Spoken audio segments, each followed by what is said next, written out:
오늘은 하나님께서 마태복음 21장 21절에서 25절까지 말씀을 우리에게 허락해 주셨습니다. 오늘 같이 은혜 받고자 하는 말씀은 예수님은 이 땅에 왜 오셨나 라는 제목으로 은혜를 나누고자 합니다.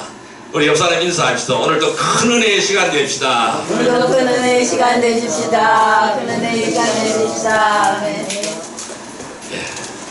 사랑의 원자탄이라고 불리고 있는 순교자 손양원 목사님의 별명이 삼경이라는 별명을 가지고 있어요. 여러분, 이 삼경이라는 뜻은 무엇일까요? 세 번 놀라다 라는 뜻을 가지고 있는 별명입니다. 이 목사님을 처음 보는 사람은 목사님의 키가 너무 작아서 놀라고, 목소리가 너무 커서 놀라고, 설교를 들으면은 너무 힘이 있고 감동이 있어서 놀랐다고 합니다. 이 손양원 목사님은 한센병 환자들의 공동체인 애양원을 섬겼습니다. 이 애양원을 섬기면서 환자의 고름나는 발을 빨아줄 만큼 그들을 사랑하는 마음이 매우 극진하였습니다. 이 손양원 목사님은 감옥에 갇혀 있을 때에 식사 때가 되면은 항상 밥을 다른 죄수들에게 나누어 주었다고 합니다. 이 손양원 목사님은 일제 치하에서 신사참배를 거부한 죄로 감옥에 갇혔습니다. 이럴 때 항상 밥을 다른 죄수들에게 나누어 주었어요. 나는 몸이 작아서 하나님이 적게 먹도록 만들었으니까 이 밥을 드세요 라고 하면서 밥을 자기가 먹지 않고 나누어 주었던 것입니다. 이뿐 아닙니다. 추운 겨울밤 죄수들은 모포 하나에 의지해서 잠을 청해야 했습니다. 이 목사님은 키가 큰 죄수가 모포가 작아서 추워할 때에 그 죄수의 냄새나는 발을 자신의 가슴에 품고 잠을 잤다고 합니다. 여러분, 이 추운 겨울에 우리의 마음에 이렇게 예수님을 모신다면은 우리의 삶이 낮아지고, 그렇게 낮은 곳에서 바라볼 때에 우리의 섬길 일들은 얼마든지 늘려 있는 것입니다. 이 손양원 목사님은 자기의 아들을 죽인 공산당원을 용서하고 그 사람을 받아들였어요. 그래서 양아들로 삼아서 자신의 뒤를 이어서 이 애양원에 이 목회를 하도록 만들었던 사람입니다. 그래서 우리는 그분을 향하여 사랑의 원자탄이다 라고 부르고 있습니다. 여러분, 우리 예수님은 이 땅에 왜 오셨을까요? 우리 예수님이 이 땅에 오신 이유는 우리를 구원하기 위하여 오신 것입니다. 바로 여러분들을 구원하기 위하여 오신 것입니다. 오늘 마태복음 1장 21절 말씀을 같이 한번 읽어봅니다. 아들을 낳으니 이름을 예수로 하라. 이는 그가 자기 백성을 그들의 죄에서 구원할 자이심이라 하니라. 자, 오늘 이 말씀에는 예수님이 오신 목적을 예수님의 이름에서 우리는 찾을 수가 있습니다. 이 예수라는 이름은 자기 백성을 그들의 죄에서 구원할 자, 이것이 바로 예수라는 이름의 뜻입니다. 그래서 예수님이 이 땅에 오신 것은 자기 백성을 그들의 죄에서 구원하시기 위하여, 저와 여러분들을 죄에서 구원하시기 위하여 오셨다라는 것입니다. 그렇다면은 죄에서 구원하시기 위하여 오셨다고 했습니다. 그렇다면은 성경이 말하는 죄는 무엇일까요? 무엇이 바로 죄일까요? 하나님이 창조하신 본래의 모습에서 변질된 것이 죄라는 것입니다. 그래서 이 죄라는 것은 원어를 번역하면은, 원어를 보면은 이 하마르티아라고 말합니다. 이 하마르티아는 뭐냐 하면은 관역에서 벗어났다, 관역에서 벗어났다, 이것이 바로 하마르티아의 뜻입니다. 관역에서 벗어난 것이 죄입니다. 하나님의 법, 하나님의 율례, 하나님의 규례에서 벗어난 것이 죄, 즉 하나님을 믿지 않는 것이 죄, 하나님을 모른다고 하는 것이 죄라는 것입니다. 이 관역에서 벗어난 것이 죄라는 것이죠. 우리는 하나님의 형상대로 만들어졌고 하나님의 형상대로 지음받았습니다. 하나님의 형상대로 창조된 인간은 하나님을 사랑하고 이웃을 자신의 몸처럼 귀하게 여겨서 사랑하도록 창조되었습니다. 그런데 마귀가 사람들의 마음을 도둑질해 갔습니다. 그래서 하나님을 떠나고 자기만 사랑하게 되어버린 거예요. 자기만 사랑하니까 어떻게 될까요? 불행한 삶을 살게 되는 것입니다. 내 마음에 맞지 않거나 나의 이익을 잃어버리게 되면은 싸우고 미워하게 살게 되어 있다는 것입니다. 이것이 바로 하나님을 잃어버린 사람들의 모습이에요. 하나님의 형상을 도둑맞은 사람들의 모습이라는 것입니다. 이렇게 마귀가 마음을 도둑질하게 되면은 영혼이 피폐해지기 마련입니다.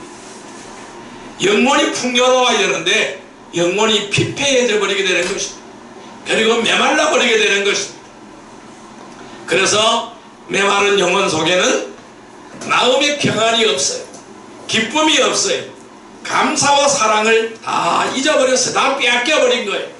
사막처럼 바짝 말라서 삶의 의미를 잃어버리게 되는 것입니다.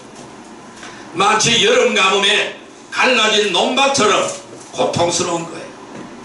하나님의 생명이 그 영혼을 관통하여 흐르지 못하기 때문에 그래요. 하나님의 영혼이, 하나님의 생명이 오늘 우리의 영혼에 관통하여 흐르기를 주님의 이름으로 축원드립니다. 예수님은 죄에 물들어서 병들고 아픈 우리의 영혼을 구원하려 오셨습니다. 구원이 필요한 사람이 있습니까? 구원이 필요한 사람은 아무도 없어요. 다 구원이 필요한 사람이. 그래서 주님 앞으로 나와야 되는 것입니다. 우리의 영혼에 풍성한 하나님의 생명이 흘러서 사랑과 기쁨과 감사가 흘러 넘치는 풍요로운 삶을 살기를 바랍니다. 그렇게 되려면은 우리는 하늘로부터 오늘 우리의 심령에 부어지는 은혜의 담비가 내려야 됩니다. 성령의 담비, 은혜의 담비가 내리기를 주님의 이름으로 축원드립니다.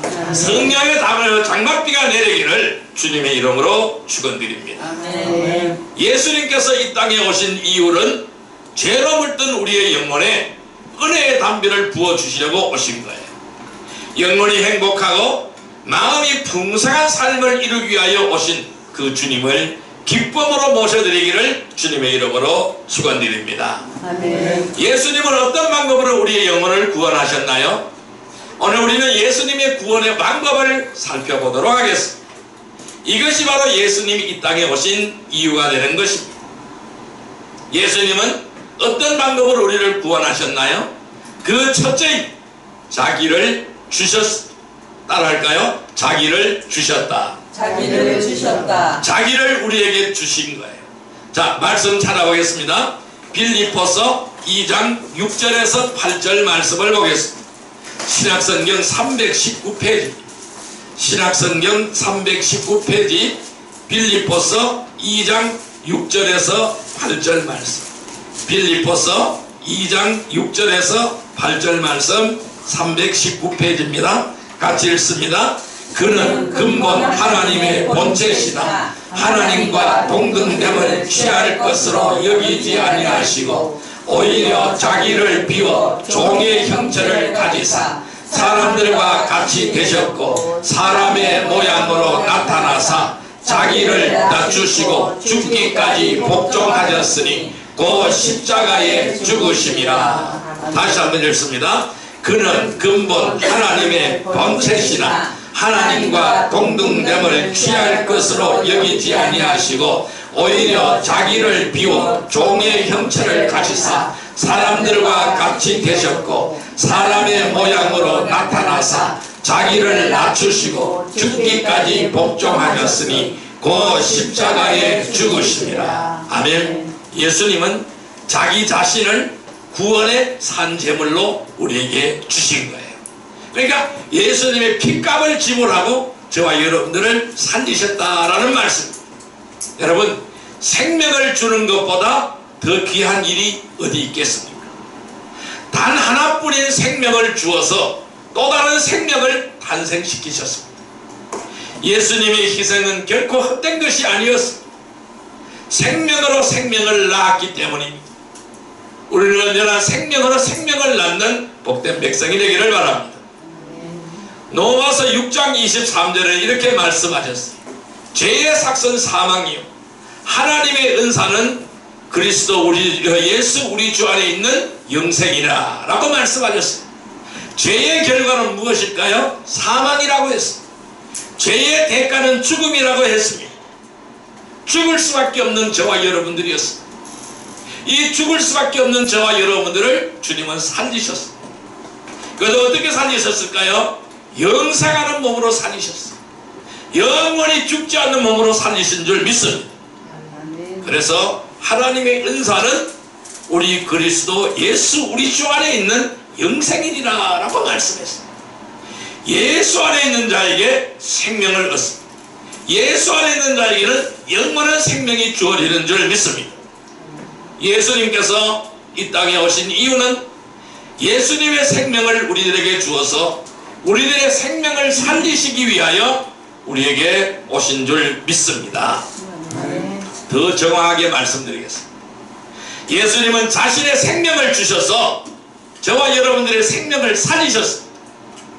자기를 희생하셔서 자기를 십자가에 못 박아 죽게 만들면서 저와 여러분들을 살리셨다는 말씀입니다.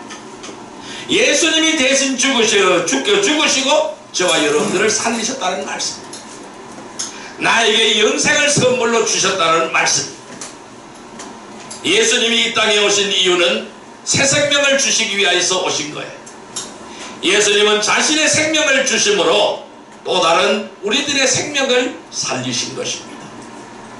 예수님이 사랑으로 살리신 우리의 생명으로 놀라운 그 사랑을 실천하는 성도들이 되기를 주님의 이름으로 축원드립니다.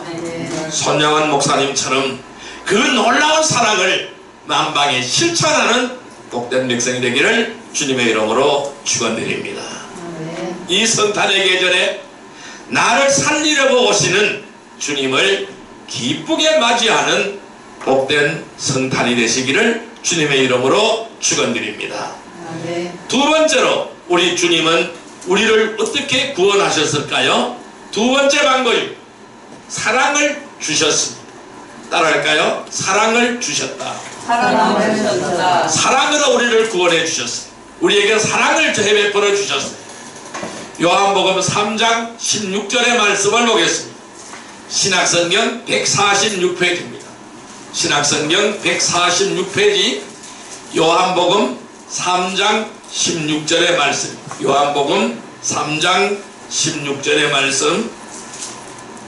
요한복음 3장 16절의 말씀 146페이지입니다. 같이 읽습니다. 하나님이 세상을 이처럼 사랑하사 독생자를 주셨으니 이는 그를 믿는 자마다 멸망하지 않고 영생을 얻게 하려 하심이라. 다시 한번요. 하나님이 세상을 이처럼 사랑하사 독생자를 주셨으니 이는 그를 믿는 자마다 멸망하지 않고 영생을 얻게 하려 하심이라. 아멘. 자, 하나님이 세상을 사랑했어요. 저와 여러분들을 한없는 사랑으로 사랑하셨어요. 그래서 저와 여러분들을 죄악에서 허덕거리는 사망으로 달려가는 그 모습이 안타까워서 독생자를 보내주셨어요. 하나밖에 없는 외아들을 우리에게 내어주시고 그의 생명의 대가로, 바로 그 죽음의 대가로 우리에게 영생을 주신 그분인 줄 믿습니다. 그래서 그를 믿는 자마다 멸망하지 않고 영생을 얻는다고 말씀하시고 있습니다. 이 세상에는 어떤 방법으로도 구원이 없습니다. 이 세상에는 어떤 방법으로도 자기를 구원할 자가 아무도 없습니다. 우리를 구원할 자가 아무도 없습니다. 왜? 사망에서 생명으로 옮길 자는 아무도 없다라는 겁니다. 그것은 하나님만이 하실 수 있는 거예요. 그분이 바로 누굽니까? 우리를 위해 찾아오신 예수님입니다. 그 예수님을 영접하면은 영생을 얻게 되는 줄 믿습니다. 그래서 요한복음 1장 12절에 이렇게 말씀합니다. 영접하는 자, 그 이름을 믿는 자들에게는 하나님의 자녀가 되는 권세를 주셨으니라고 말씀하고 있습니다. 그 이름을 믿는 자들에게는 하나님의 자녀가 되는 권세를 주셨다라고 말씀하시고 하나님의 호적에 편입을 시켜주셨다라는 것입니다. 예수님이 저와 여러분들의 죄를 대신 짊어지시고 십자가에서 살이 찢기시고 피 흘려 죽으신 것은 저와 여러분들을 사랑하셨기 때문입니다. 그래서 사랑으로 우리를 구원하신 것입니다. 십자가는 하나님의 사랑의 상징입니다. 십자가는 저주의 사형틀이 아닙니다. 하나님의 사랑의 상징입니다.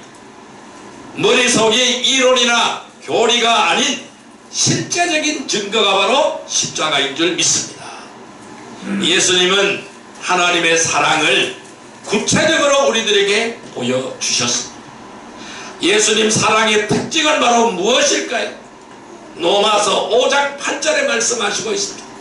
로마서 5장 8절의 말씀을 보겠습니다. 신약성경 245페이지 신약성경 245페이지 로마서 5장 8절의 말씀입니다. 245페이지 로마서 5장 8절 말씀 같이 읽습니다. 우리가 아직 죄인 되었을 때에 그리스도께서 우리를 위하여 죽으심으로 하나님께서 우리에 대한 자기의 사랑을 확증하셨느니라. 하나님의 사랑, 놀라운 사랑이에요.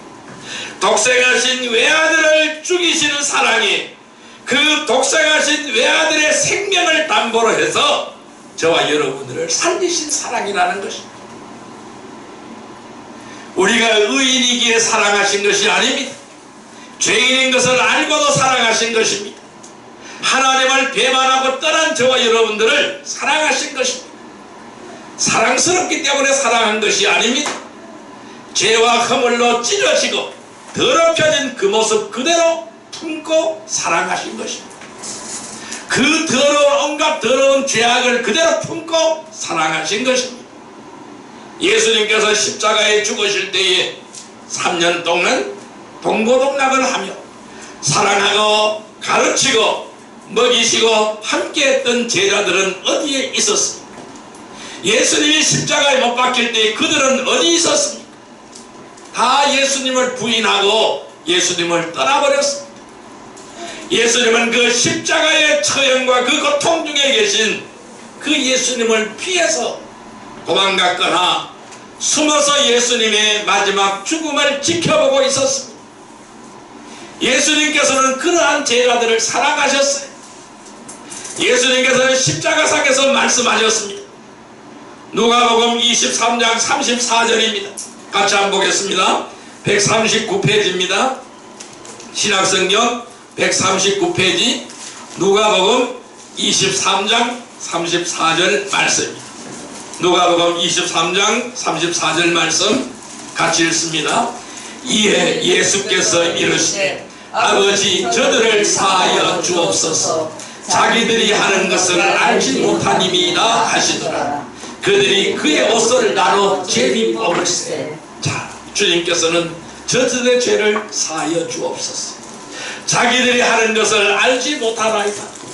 십자가에서 자기의 생명의 마지막을 맞이하면서 처절한 고통과 처절한 아픔 속에서 저들의 죄를 사하여 주시옵소서. 자기들이 하는 것을 알지 못하님이다. 그런 후에는 다 이루었다, 다 이루었다 하시고 돌아 운명하셨습니다. 예수님은 무엇을 다 이루셨다는 말씀입니까? 가르친 제자들은 배반하고 뿔뿔이 흩어져 도망갔습니다. 십자가에 비참하게 못 박혀 죽어가고 있습니다. 그 아래는 로마 병정들은 조롱하고 이스라엘 백성들은 침을 뱉으며 멸시하는데 무엇을 다 이루었다라는 말씀입니까? 십자가에서 다 이루셨다는 말씀은 무엇을 말하는 것일까요? 예수님이 이루신 것은 하나님의 사랑입니다. 한번 따라 해볼까요? 하나님의 사랑. 하나님의 사랑. 이 하나님의 사랑을 다 이루셨다는 말씀, 완전한 하나님의 사랑을 이루셨다는 말씀. 사랑할 수 없는 제자들, 그 백성들, 병정들을 그럼에도 불구하고 사랑하신 십자가입니다. 그것이 바로 예수님이 다 이루신 것입니다. 그러므로 우리 성도들에게 있어서 사랑은 구원의 시작이자 구원의 마지막인 것입니다. 우리 구원의 시작은 사랑으로 시작되었고 우리의 마지막은 사랑으로 끝나는 줄 믿습니다. 그래서 누가복음 19장 10절에는 이렇게 말씀합니다. 인자가 온 것은 잃어버린 자를 찾아 구원하려 함이라. 예수님이 오신 것은 잃어버린 자를 찾아서 구원하려 하심이라고 주님은 말씀하셨습니다. 여러분, 이 예수님의 사랑, 영혼을 구원하는 사랑은 사랑할 만한 사람을 사랑하는 그 사랑을 넘어서는 것입니다. 사랑할 수 없는 이를 사랑하는 것이 사랑인 것입니다. 원수를 가슴에 품는 것이 사랑인 것입니다. 원수를 아끼는 것이 사랑인 거예요. 원수를 위하여 기도하는 것이 사랑입니다. 환자들의 피곤함을 빨아내는 것이, 입으로 빨아내는 것이 사랑이라는 겁니다.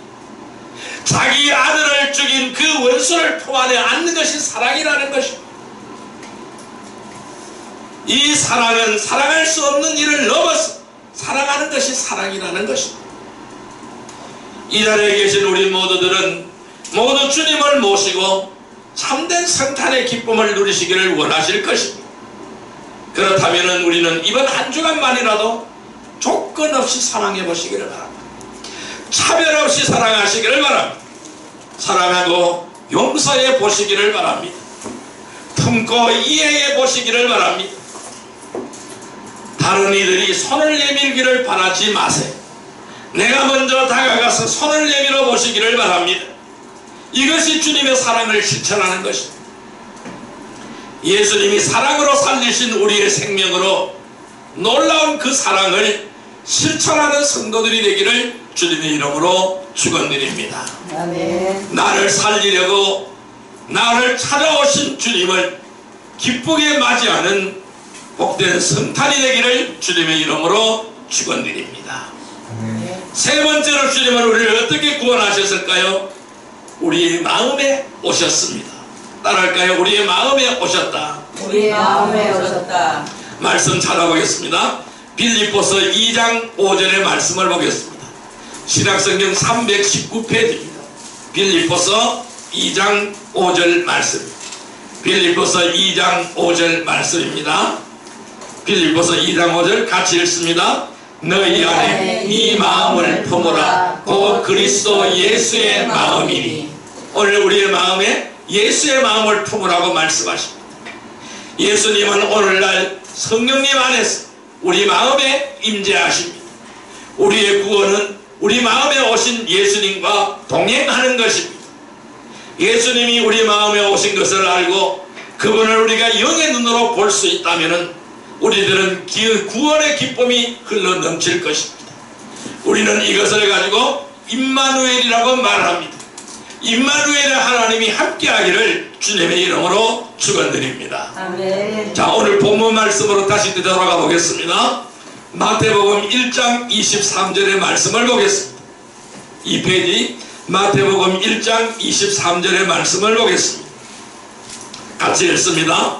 보라, 처녀가 잉태하여 아들을 낳을 것이요 그의 이름은 임마누엘이라 하리라 하셨으니 이를 번역한 즉 하나님이 우리와 함께 계시다 하니라. 임마누엘의 뜻은 하나님이 우리와 함께 계시다라는 뜻입니다. 그래서 그 예수님은 우리와 함께 계시는 하나님인 줄 믿습니다. 주님은 멀리 계신 분이 아닙니다. 우리의 마음에 함께 하시는 분이십니다. 단지 우리들의 죄, 이 염려와 두려움, 세상 사랑에 빠져서 우리 마음에 입마신 주님을 우리가 알아보지 못할 따름입니다. 우리는 헤어나야 됩니다. 우리 마음에 입마신 주님을 바라보시기를 주님의 이름으로 축원드립니다. 우리 영의 눈이 활짝 열려지는 성탄절이 되기를 주님의 이름으로 축원드립니다. 우리의 심령에 함께 계시는 예수님을 진정으로 모시고 그분과 함께 동행하며 그 놀라운 사랑을 실천하는 복된 성도들이 되기를 주님의 이름으로 축원드립니다. 사랑으로 나를 살리시고 나와 함께 하시기 위하여 오시는 그 주님을 기쁘게 맞이하는 복된 성탄이 되기를 주님의 이름으로 축원드립니다. 자, 이제 말씀을 정리하여 보겠습니다. 우리는 어떤 성탄절이 되어야 할까요? 오늘은 대림절 마지막 주간입니다. 예수님은 왜 이 땅에 저와 여러분들을 찾아오셨습니까? 예수님이 우리를 찾아오시는 이유는 무엇일까요? 생명을 주심으로 또 다른 생명을 살리려고 오늘 우리에게 오신 줄 믿습니다. 사랑으로 우리의 영혼을 풍성하게 하려고 우리에게 오신 줄 믿습니다. 우리의 마음에 오셔서 영원토록 함께 하시기 위하여 오신 줄 믿습니다. 오늘 우리의 마음에 오신 이 예수님은 멀리 계신 분이 아닙니다. 다양한 모습으로 우리의 곁에서 손을 내미시고 계시는 분이십니다. 사랑하는 주님의 사람들이 외롭고, 사랑하는 주님의 사람들이 병들고 가난하고 슬프고 상처받은 모습으로 우리 곁에 오신 예수님을 따뜻하게 맞이하기를 주님의 이름으로 축원드립니다. 우리 마음에 임하신 주님과 깊이 교제하는 복된 성탄절이 되시기를 주님의 이름으로 축원드립니다. 기도드립니다. 만왕의 왕이시여 만주의 주가 되시는 사랑과 은혜의 아버지 하나님, 감사합니다. 오늘 우리에게 귀한 은혜를 주시고 귀하고 복된 자리로 인도하여 주심을 감사드리옵나이다. 이 죄인들을 구원하시기 위하여 독생자 예수 그리스도를 보내주신 그 하나님 아버지께 감사와 경배를 드리기를 원합니다. 아버지 하나님, 저희들은 하나님의 사랑으로 말미암아 구원받았습니다. 하나님의 놀라운 사랑으로 구원받은 거룩한 백성인 줄 믿습니다. 예수님이 우리를 찾아오신 것은 생명을 주심으로 또 다른 생명을 살리려고 오신 줄 믿습니다. 사랑으로 우리의 영혼을 풍성하게 하려고 오신 줄 믿습니다. 우리의 마음에 오셔서 영원토록 함께 하시기 위하여 오신 줄 믿습니다. 우리의 마음에 임하신 주님과 깊이 교제하는 행복한 성탄절이 되게 하여 주옵소서. 예수님의 이름으로 감사하며 기도드리옵나이다. 아멘.